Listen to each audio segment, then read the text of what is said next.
Varicose veins తో బాధపడుతున్నారా? భారతదేశంలోనే బెస్ట్ ట్రీట్మెంట్ అందించే ఏకైక హాస్పిటల్ ఏవిస్. వాగర్థావివ సంపృక్తౌ వాగర్థ ప్రతిపత్తయే జగతః పితరౌ వందే పార్వతీ పరమేశ్వరౌ. ఆదిత్యాయ చ సోమాయ మంగళాయ బుధాయ చ గురు శుక్ర శనిభ్యశ్చ రాహవే కేతవే నమః. శృంగేరి జగద్గురు పీఠాధిపతులకి, కంచి పీఠాధిపతులకి నమస్కారములు తెలియజేసుకుంటూ కార్యక్రమాన్ని ప్రారంభిద్దాం. ఈ రోజున మనం చెప్పుకోబోయేటువంటి అంశము మహాశివరాత్రి సందర్భముగా పరమేశ్వరుని యొక్క అనుగ్రహం కోసం తపించేటువంటి వాళ్ళు, అన్నిటికంటే ముఖ్యంగా అనేక రకాలైనటువంటి సమస్యలు, ప్రతి మానవుడికి సమస్యలు అనేటువంటి ఉంటాయి.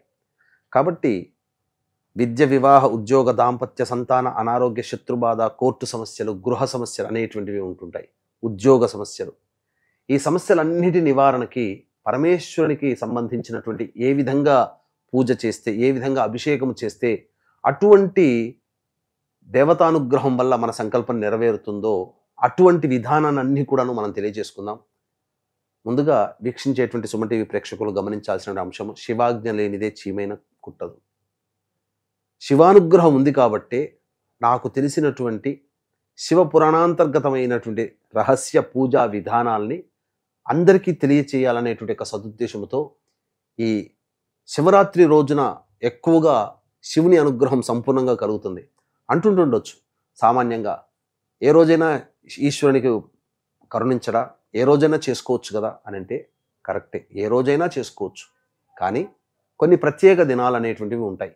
ఆ ప్రత్యేక దినములలో ముఖ్యంగా ఈ మహాశివరాత్రి పరమేశ్వరుడికి ప్రీతికరం కావున ఆ లింగ రూపంలో ఉద్భవించినటువంటి రోజు, అటువంటి శివయ్యని లింగ రూపంగా ప్రతిరోజు మనం కొలుచుకుంటుంటాం. కాబట్టి అటువంటి రోజున గనక మనం అభిషేకం గనక చేసుకున్నట్లయితే కొన్ని ద్రవ్యాలతో ఏ యొక్క సమస్యకి ఆ సమస్యకి అనుకూలంగా ద్రవ్యములు అనేటువంటివి ఉంటాయి.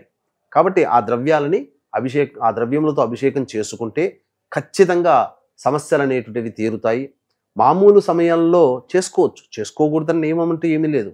కానీ మామూలు సమయంలో 100 సార్లు చేస్తే వచ్చే ఫలితం మహాశివరాత్రి రోజున ఒక్కసారి చేసినంత మాత్రమే ఫలితం దక్కుతుంది. కాబట్టి చక్కగా ఇక ఆలస్యం చేయకుండా కంటెంట్లోకి వెళ్ళిపోదాం. చాలా మటుకు చెప్పాలి అంటే అతి సామాన్య మానవుడుగా అతి తక్కువ ఖర్చుతో చేసుకోగలిగే పూజా విధానము. దీనికి కావాల్సిందల్లా నియమనిష్టలు పాటించడము, భక్తి శ్రద్ధలు అనేటువంటివి ఉండడం. వస్తువులు అంటారా, తెచ్చుకోలేనటువంటి మానవులు ఈ కాలంలో లేరు. అందరికీ ఇంతో భగవంతుని అనుగ్రహం వలన స్థితిగా ఉంటున్నారు.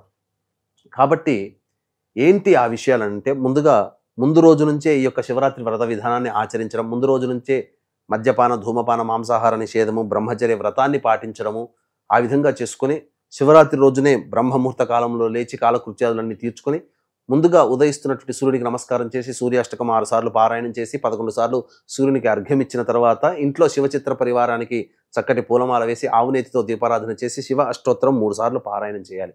ఇక ఈశ్వరునికి సంబంధించి మహాశివరాత్రి రోజున అభిషేకం చేసేటువంటి సమయాలు ప్రత్యేకముగా మహాశివరాత్రి రోజున మాత్రమే కొన్ని ఉన్నాయి. కాబట్టి ఆ సమయంలో ఇప్పుడు చెప్పుకోబోయేటువంటి సమస్యలు ఉన్నటువంటి వాళ్ళు ఆ ద్రవ్యాలతో అభిషేకం చేసుకున్నట్లయితే తప్పకుండా ఆ యొక్క పరమేశ్వరుని యొక్క అనుగ్రహం వలన మీకు ఉగాది లోపల ఈ యొక్క సమస్య తీరుతుందని చెప్పడంలో ఏమాత్రం సందేహం లేదు.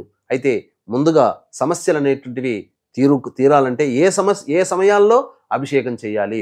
మహాశివరాత్రి రోజునే ప్రత్యేకముగా 4 యామములు అంటే 4 సమయాల్లో ఈశ్వరునికి అభిషేకము, అర్చన, నైవేద్యం పెట్టుకోమని మనకు శాస్త్రం చెప్పబడి ఉంది. కాబట్టి ఏమా సమయాల్లోనంటే సాయంకాలం 6:30 నుంచి 9 గంటల వరకు ఒక సమయం, అరగంట బ్రేక్. 9:30 నుంచి 12 గంటల వరకు రెండవ సమయం, అరగంట బ్రేక్. 12:30 నుంచి 3 గంటల వరకు ఒక సమయం, అరగంట బ్రేక్. మళ్ళీ 3:30 నుంచి తెల్లవారి సూర్యోదయం 6 గంటల వరకు 4వ సమయం, ఒక బ్రేక్.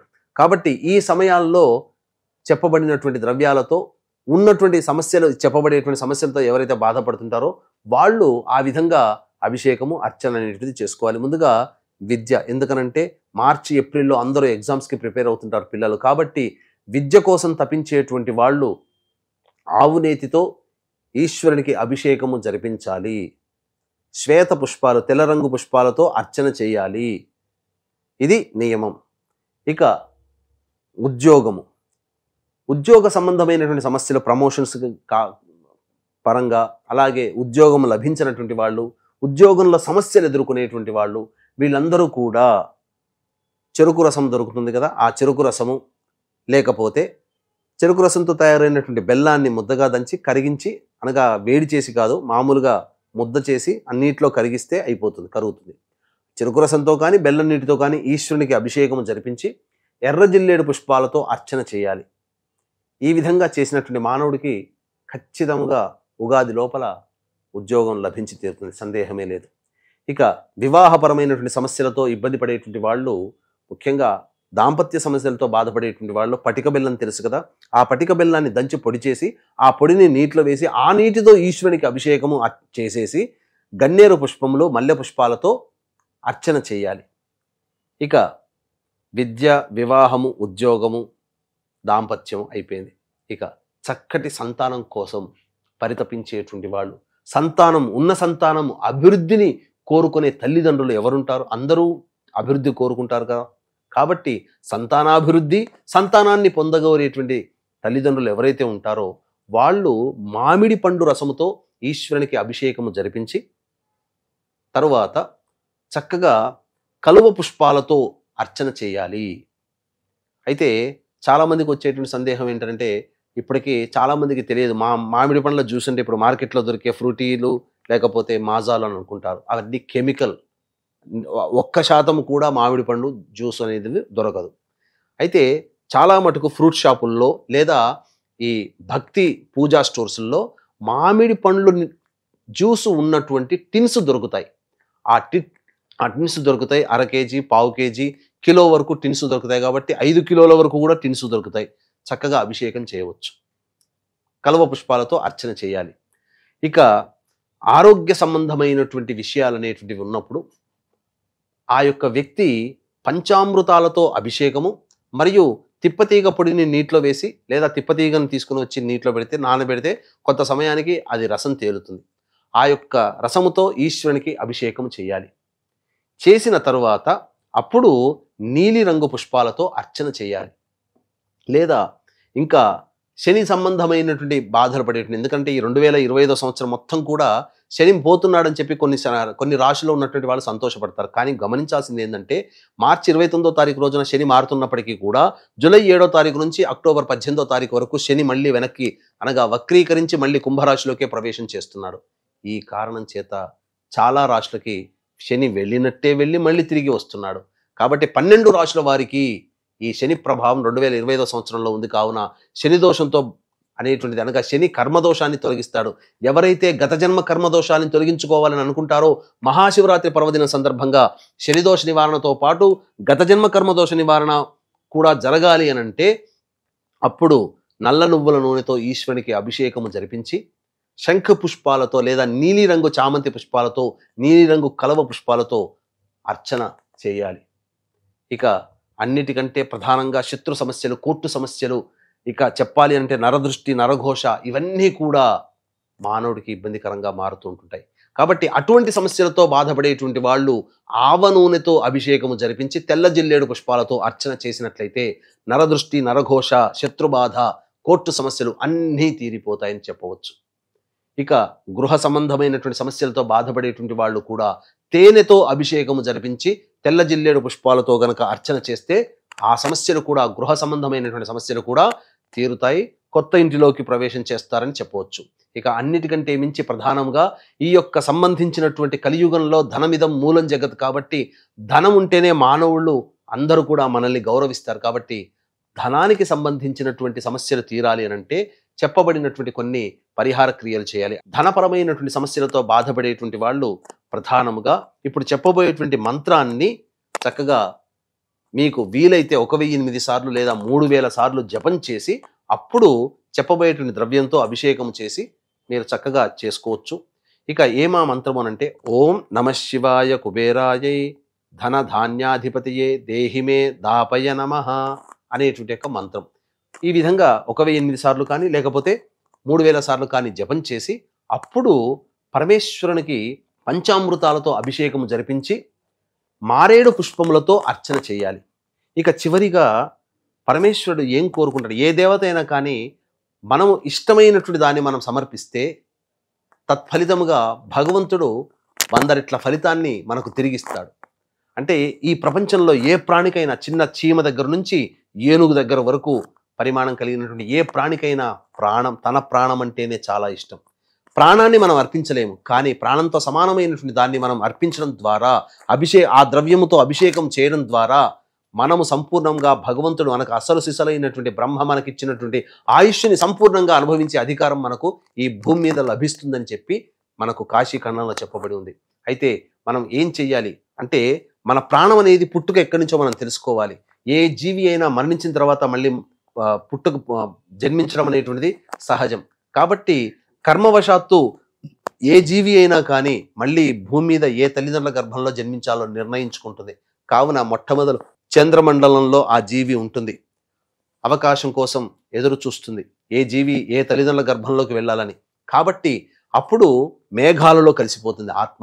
ఆ కలిసిపోయి మేఘాలు వర్షించగానే ఈ భూమి మీద పడ్డప్పుడు ఈ భూమి మీద వరి ధాన్యములో చేరుతుంది ఆత్మ. ఆ ధాన్యము ఏ ఇంట్లో వెళ్ళాలో ఆ ఇంటిలో వెళుతుంది. ఆ పురుషుడు ఆ ధాన్యాన్ని స్వీకరించడం ద్వారా ఆ ధాన్యము జీర్ణమై రసమై మజ్జగా తయారై మరియు తర్వాత శుక్లకణముగా తయారై తదనంతరం భార్య అయినటువంటి స్త్రీ గర్భంలో ప్రవేశం చేసిన తర్వాత ఆ యొక్క స్త్రీ యొక్క అండాన్ని ఆకర్షించి ఫలదీకరణం చెంది నవమాసాలు ముంచి మోసి ఆ స్త్రీ డెలివరీ అయిన తర్వాత, ప్రసవించిన తర్వాత అప్పుడు ఆ జన్మిస్తుంది. కాబట్టి మనము ఈ ప్రపంచంలో మానవులుగా పుట్టిన అందరికీ కూడా ఏ ప్రాణికైనా ఆ ప్రాణికి సంబంధించినటువంటి మూలము పదార్థమే. కాబట్టి మనం మానవులం. కలియుగంలో అన్నమిదం ప్రాణం అంటే కలియుగే అన్నగత ప్రాణ. కాబట్టి మన ప్రాణం అన్నంలో ఉంటుంది. కాబట్టి గంజి వార్చినటువంటి అన్నాన్ని వేడివేడిగా కాకుండా గోరువెచ్చగా ఉన్నటువంటి అన్నాన్ని పట్టుకొని శివాయ నమః శివాయ నమః అంటూ అభిషేకం చేయండి. చేసి ఆ యొక్క అన్నాన్నే నైవేద్యంగా పెట్టండి.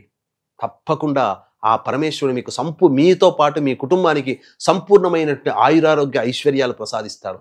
ఇప్పుడు చెప్పబడినటువంటి వాటిలో ఒక సమస్య ఉన్నవాళ్ళు ఒక్కరే ఉండవచ్చు కాక, కానీ చాలా సమస్యలు ఉన్నవాళ్ళు కుటుంబంలో అందరూ ఉంటారు. కాబట్టి ఈ 4 సమయాల్లో ఈ చెప్పబడినటువంటి సమస్యలకి ఏ ద్రవ్యాలతో అభిషేకం చేయమన్నారో, మీ కుటుంబంలో ఎవరికి ఏ సమయాలు ఉంటాయో, ఏ సమస్యలు ఉంటాయో ఆ సమయాల్లో విభజించుకొని చక్కగా 4 సమస్యలు ఉన్నాయనుకోండి, 4 కాలాల్లో ఒక్కొక్క సమస్యకి తగ్గట్టుగా అభిషేక ద్రవ్యములతో అభిషేకం చేసి చక్కగా చేయండి. ఈ శివరాత్రి వల్ల మీకు సంపూర్ణమైనటువంటి శివానుగ్రహం కలుగుతుంది. ఇది మళ్ళీ మర్చిపోయామా, మనం మిస్ చేసుకున్నామా, వచ్చే శివరాత్రి కల్లా మనం వేచి చూడాలి. రాబో మంచి తరుణం, అవకాశం మంచిగా ఉంది. కాబట్టి ఈ యొక్క చక్కటి పర్వదినాన్ని అందరూ వినియోగించుకోండి, చక్కగా చేసుకోండి, పరమేశ్వరుని యొక్క అనుగ్రహం పొందండి. శివాజ్ఞ లేనిదే చీమైన కుట్టదు. ఏ పని జరగాలన్నా, మీకు ఏది రావాలన్నా శివానుగ్రహం వాళ్ళని రావాలి. కాబట్టి శివునికి అత్యంత ప్రీతికరమైనటువంటి ఈ రోజున చేసినటువంటి ఫలితం కారణం చేత సంపూర్ణంగా శివానుగ్రహం వల్ల మీ సంకల్పం వచ్చే శివరాత్రి కల్లా నెరవేరుతుందని చెప్పడంలో ఏమాత్రం సందేహం లేదు. ఇంకా మీకు అవకాశం ఉంటే కాశీక్షేత్రంలో మా పీఠమాధుర్యంలో జరిగేటువంటి కార్యక్రమంలో మీరు సభ్యులుగా చేరి మీ గోత్రనామాదులు నమోదు చేసుకోవచ్చని చెప్పవచ్చు. సర్వం శ్రీ ఉమామహేశ్వర పరబ్రహ్మార్పణమస్తు.